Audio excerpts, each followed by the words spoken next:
Jemaat yang terkasih, selamat pagi. Semoga kita semua hari ini dalam keadaan sehat. Dan hari ini kita bersama-sama di dalam doa pagi online hari Sabtu 27 September 2025. Hari ini kita akan belajar dari kitab Amsal. Tapi mari sebelumnya kita satu di dalam doa. Mari kita berdoa. Terima kasih Tuhan untuk hari ini yang Tuhan berikan kepada kami.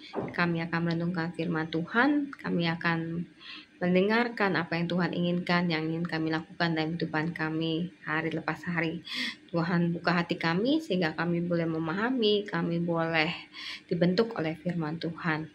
Siapkan hati kami, dalam pos saja kami berdoa dan kami mengucap syukur. Amin. Bapak Ibu, bacaan kita hari ini diambil dari Amsal 28 ayat 11 sampai 28. Amsal 28 ayat 11 sampai 28. Begini bunyinya. Orang kaya menganggap dirinya bijak, tetapi orang miskin yang berpengertian mengenal dia. Jika orang benar menang, banyak orang yang senang. Tetapi jika orang fasik mendapat kekuasaan, orang bersembunyi. Siapa menyembunyikan pelanggarannya tidak akan beruntung, tetapi siapa mengakuinya dan meninggalkannya akan disayangi. Berbahagialah orang yang senantiasa takut akan Tuhan, tetapi orang yang mengeraskan hatinya akan jatuh ke dalam malapetaka. Bagaikan singa yang mengaum atau beruang yang menyerang, demikianlah orang fasik yang memerintah rakyat yang lemah. Seorang pemimpin tanpa pengertian keras penindasannya, tetapi orang yang membenci laba yang tidak halal panjang umurnya. Orang yang menanggung darah orang lain akan melarikan diri sampai ke liang kubur. Janganlah engkau menahannya. Siapa hidup tidak bercela akan diselamatkan, tetapi siapa berliku-liku jalannya akan jatuh ke dalam lubang. Siapa mengerjakan tanahnya akan kenyang dengan makanan, tetapi siapa mengejar yang sia-sia akan kenyang dengan kemiskinan. Orang yang dapat dipercaya mendapat banyak berkat, tapi orang yang ingin cepat kaya tidak akan luput dari hukuman. Memandang bulu tidaklah baik, tapi demi sekerat roti orang membuat pelanggaran. Orang yang kikir tergesa-gesa mengejar harta dan tidak mengetahui bahwa ia akan ditimpa kekurangan. Siapa menegur, orang akan mendapat kemurahan lebih daripada orang yang menjilat. Siapa merampasi ayah dan ibunya dan menyangka bahwa itu bukan pelanggaran, ia adalah kawan si perusak. Orang yang loba menimbulkan pertengkaran, tapi siapa percaya kepada Tuhan diberi kelimpahan. Siapa percaya kepada hatinya sendiri adalah orang bebal, tetapi siapa hidup dengan bijak akan selamat. Siapa memberi kepada orang miskin tidak akan kekurangan, tapi orang yang menutup matanya akan dikutuki. Jika orang fasik mendapat kekuasaan, orang bersembunyi. Tetapi jika mereka binasa, bertambah banyaklah orang benar. Bapak Ibu, sampai sedemikian dari kita membaca Amsal 28 ayat 11 sampai 28. Saudara yang Bapak Ibu yang dikasihi Tuhan, hari ini kita bicara tentang Amsal yang semuanya bicara tentang keserakahan, ketamakan.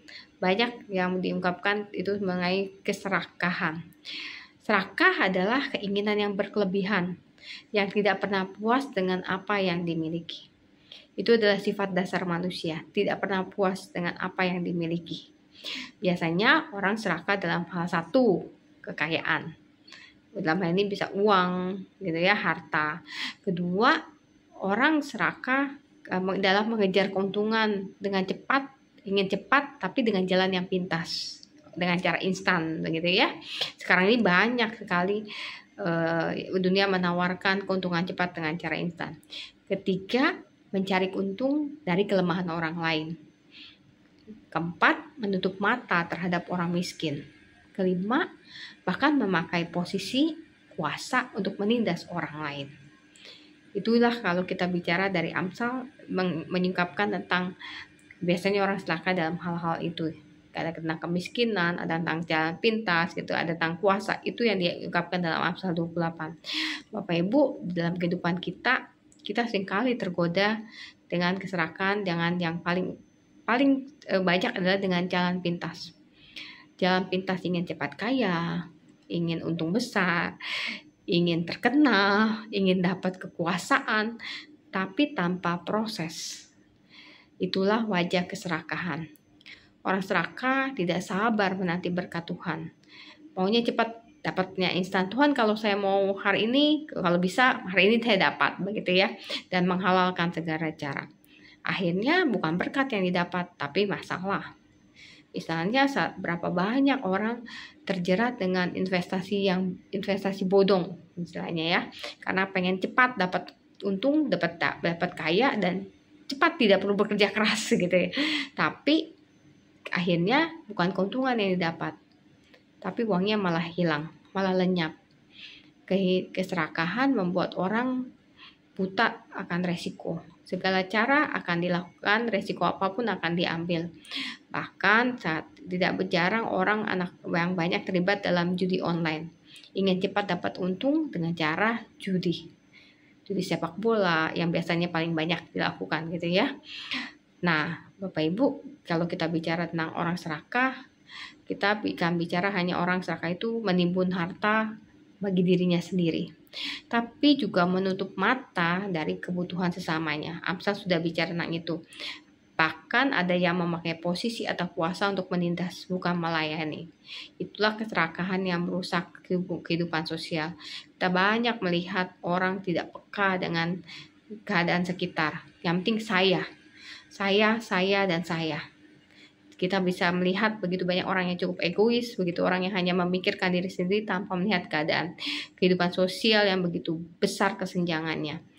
Dunia saat ini dan dari dulu sampai sekarang begitu ya, kalau kita baca, dunia itu mendorong kita untuk selalu mengejar untuk jadi lebih. Dunia menawarkan kita harus lebih kaya, kita harus lebih terkenal, kita harus lebih tinggi jabatannya, kita harus lebih powerful. Tapi Alkitab mengingatkan keserakahan membawa kehancuran. Jadi keserakahan bukan cuma soal harta, tapi juga soal sikap hati yang menolak mencukupkan diri dengan berkat Tuhan. Sikap hati yang menolak mencukupkan diri dengan berkat Tuhan. Bapak Ibu, untuk menggambarkan keserakahan, ada sebuah kisah yang sangat sederhana yang mungkin kita pernah dengar. Ada seekor anjing sedang membawa tulang di mulutnya. Ketika dia lewat di jembatan, dia melihat bayangannya di air. Dia kira ada anjing lain dengan tulang yang lebih besar. Karena dia serakah, dia menggonggong. Begitu dia menggonggong, tulangnya lepas dari mulutnya, gitu ya. Nah, tujuan dia cuma ingin dia mendapat tulang yang lebih besar. Akhirnya tulang dia hilang, jatuh ke dalam air dan hilang.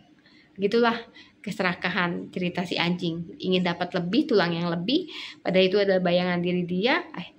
Akhirnya dia kehilangan segalanya. Bapak Ibu, manusia juga kadang seperti itu.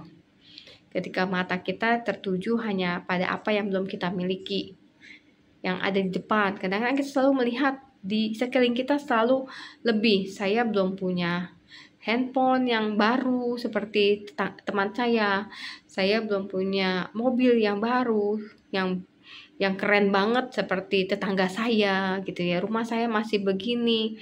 Kita selalu membandingkan dengan orang lain yang lebih punya dari kita, sehingga kita lupa bersyukur atas apa yang kita punya. Kita lupa bersyukur bahwa Tuhan sudah memberikan kita kecukupan untuk hidup kita. Nah, hari ini kita belajar tidak serakah, tapi belajar mencukupkan diri. Dengan kita belajar mencukupkan diri, kita akan selalu melihat bahwa kita cukup, Tuhan mencukupkan kita. Sehingga kita tidak selalu melihat ingin lebih dan ingin lebih. Bagaimana caranya kita belajar mencukupkan diri? Padahal manusia punya kecenderungan tidak pernah cukup begitu ya dalam hal apapun. Tapi kita hari ini diajar bahwa kita harus belajar mencukupkan diri. Caranya pertama adalah belajar bersyukur setiap hari. Keserakahan itu tadi saya sudah bilang bahwa tumbuh ketika kita melihat apa yang belum kita miliki. Kita belum punya ini, saya pengen. Kita belum punya ini, tapi kita tidak belajar melihat bersyukur bahwa saya sudah punya ini ya. Saya sudah cukup dapat ini, saya sudah cukup bisa mendapatkan ini, saya sudah punya ini. Kita selalu melihat yang belum kita miliki. Tapi mari kita belajar melihat apa yang sudah kita miliki. Karena itu rasa cukup lahir ketika kita belajar menghitung berkat. Berkat Tuhan itu harus kita syukuri setiap hari. Kita bisa syukur kalau Tuhan sudah mencukupkan kita hari ini, hari lepas hari. Caranya melatih diri untuk setiap hari belajar mengucap syukur. Setiap hari atas hal kecil apapun yang kita dapatkan. Sudahkah kita mengucap syukur setiap hari untuk hal kecil yang kita dapatkan, sekecil apapun? Kedua, ingat bahwa semua harta yang kita punya di dunia ini adalah titipan. Kita sadar kalau uang, harta kita, rumah kita, kesehatan kita, bahkan waktu kita hanyalah titipan Tuhan. Bukan punya kita, Tuhan yang kasih untuk hidup kita, karena melalui Tuhan kita dapat itu semua. Maka kita tidak akan serakah menimbun untuk diri sendiri. Kita tidak akan serakah untuk diri kita, tapi kita belajar. Tuhan mempercayakan harta yang kita punya untuk dikelola oleh kita. Untuk kita mengelola dengan baik. Mengelola itu berarti kan memberdayakan. Memberdayakan bukan cuma buat kita, tapi kita akan belajar memberdayakan juga, mengelola harta kita untuk kita belajar membagikan juga. Jadi, mari kita ingat bahwa semua yang kita punya itu titipan. Ketiga, fokus pada kejujuran, bukan jalan pintas. Bapak Ibu, saat ini sangat susah mencari sebuah kejujuran. Orang yang jujur itu sangat susah. Integritas itu sangat jarang. Tapi mari kita belajar, kita menjadi orang yang jujur. Karena kita percaya kalau kita bekerja dengan jujur, kalau kita belajar dengan jujur, kita belajar dengan setia, kita bekerja dengan setia, bukan curang, maka Tuhan akan memberikan kita berkat. Bekerja keras itu harus, gitu ya. Karena Tuhan bilang kalau kamu mau makan, kamu harus bekerja. Kalau kamu bermalas-malasan ya kamu tidak bisa makan, begitu ya. Jadi mari kita bekerja dengan jujur. Mari kita belajar dengan jujur, bukan dengan curang. Keempat, latih diri untuk berbagi. Bapak Ibu, memberi itu adalah sebuah hal yang indah yang Tuhan ingin kita lakukan sebagai anak-anak Tuhan. Kita belajar memberi, kita belajar bahwa yang Tuhan titipkan itu kita harus kelola, dan kita harus, salah satunya adalah dengan kita memberi kepada orang lain. Kita kadang-kadang suka nggak mau memberi dengan alasan saya kan masih nggak punya, saya aja masih begini, gitu ya.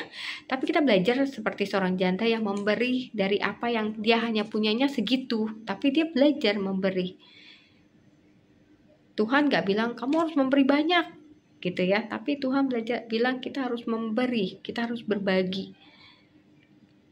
Sehingga kita akan melihat bahwa saya punya yang Tuhan sudah titipkan, maka saya mau belajar berbagi. Karena saya juga cukup, begitu. Kalau kita tidak pernah cukup, ya kita nggak pernah akan belajar berbagi. Karena itu, kalau kita merasa diri kita cukup, kita akan mau berbagi. Ya, Amsal 28 ayat 27 berkata, orang yang memberi tidak akan berkekurangan. Kalau kita belajar memberi, kita nggak akan jadi, kalau kita beri, kita nggak mungkin akan jadi nggak makan, begitu ya Bapak Ibu ya. Kita kalau kita memberi, ya Tuhan akan cukupkan. Dan itu suatu janji, dan itu hal yang harus kita percayai. Kelima, memandang kepada Kristus sebagai kepuasan tertinggi. Kalau kita puas di dalam Kristus, harta dunia tidak lagi menguasai kita. Kita bisa menikmati apa yang ada tanpa iri dengan orang lain. Iri itu menjadi sebuah juga dasar sifat manusia, sehingga itu menjadi dosa yang bertambah gitu ya. Dari iri, tidak pernah puas, keserakahan, begitu membuat jadi pengen jalan pintas, itu semua menjadi dosa yang semakin muter gitu ya, jadi sebuah lingkaran yang tidak pernah berhenti.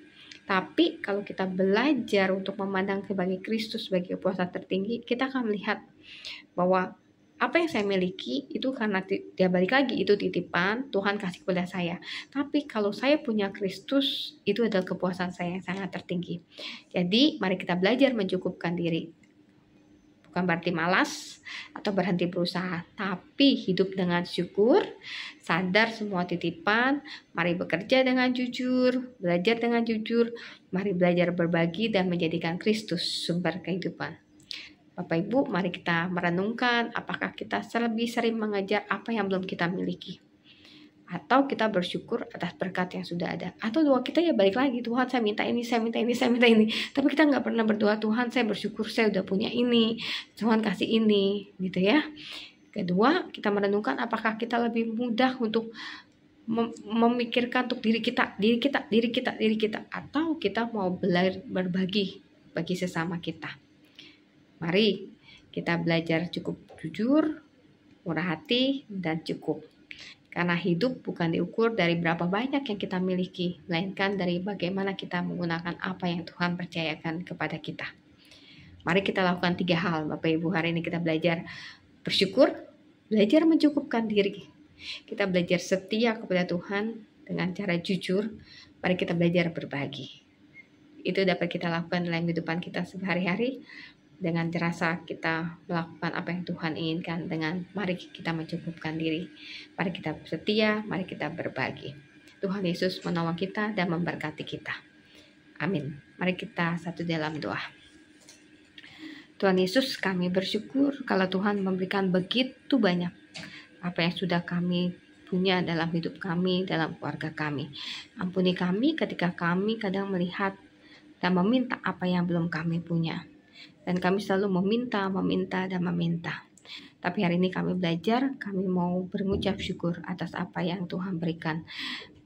Dan kami mau belajar berbagi Tuhan. Berikan hati yang selalu bersyukur, berikan hati yang selalu mau berbagi Tuhan dan setia kepada Engkau. Saat ini kami berdoa untuk setiap pergumulan kami dalam keluarga kami, kehidupan kami, mungkin ekonomi kami yang mungkin kami merasakan tidak mendapat lebih banyak, tapi kami belajar Tuhan. Hari ini kami percaya Tuhan akan mencukupkan kami dan akan memberikan kami berkat yang menurut Tuhan cukup bagi kami Tuhan. Setiap pergumulan kami, kesehatan kami serahkan semua ke dalam tangan Tuhan. Tuhan pulihkan orang-orang yang butuh kesehatan, keluarga yang sedang berduka, Tuhan hiburkan Tuhan. Untuk negara ini kami serahkan pada Tuhan, pemerintahan Tuhan yang akan pegang dan Tuhan berikan hati yang sungguh takut akan Tuhan.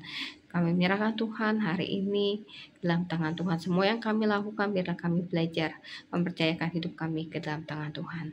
Dalam satu nama kami berdoa dan kami ucap syukur. Amin. Bagi Bapak Ibu yang memiliki pergumulan khusus dan ingin didoakan, bisa menghubungi rekan-rekan pendeta di nomor berikut.